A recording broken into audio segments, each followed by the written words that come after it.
The State of Israel is located right here in the Middle East, and it has borders with the African continent. Israel has a very diverse neighborhood. To the north, it has Syria and Lebanon. To the southeast, Jordan, and to the southwest, Egypt. It is also said that Israel has neighboring borders with Palestinian territories, such as the West Bank and the Gaza Strip. Israel's population is comprised by more than 8.8 million inhabitants. Of those 8.8 million, most of them have Abrahamic religions, such as Judaism, Christianity, or Islam, while Judaism still maintains the majority. The political system is a parliamentary democracy. In order to understand the current state of Israel in the international scenario, it is mandatory to know a little bit about Israel's history and how the modern state of Israel was born. In 1947, after World War II, the United Kingdom had two very specific troubles. On the one hand, the huge wave of immigration from Jewish communities, and on the other, the unstable mandate they hit over Palestine. In order to solve these two problems, they decided to divide the Palestinian territory into two, giving one portion to the Jewish community and one portion to the Palestinians. The so-called partition plan was highly supported by the international community and adopted as a resolution in the General Assembly of the United Nations with strong support of the United States. On May 14th of 1948, the day before the expiration of the British mandate in Palestine, the establishment of a new Jewish state, Israel, was declared.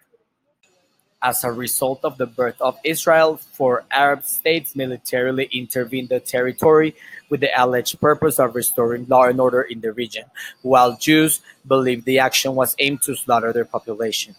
This was only the beginning of the bad relations that Israel will hold with its neighbors throughout history.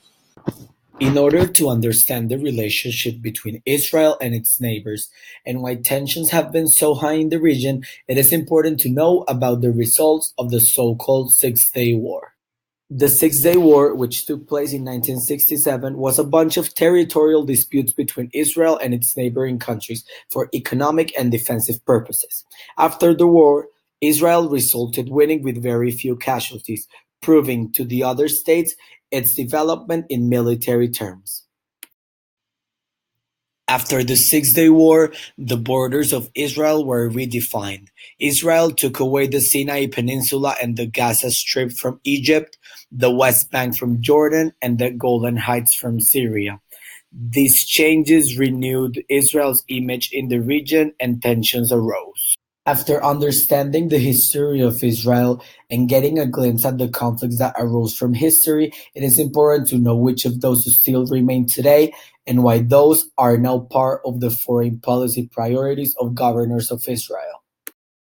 Iran and Israel have been fighting what can be considered a proxy war for many years. In the beginning, Iran was one of the countries that opposed the mere creation of Israel, and also its forces in Syria and Hezbollah nowadays are considered major threats to Israeli safety, on top of the non-allowed nuclear program that Iran possesses.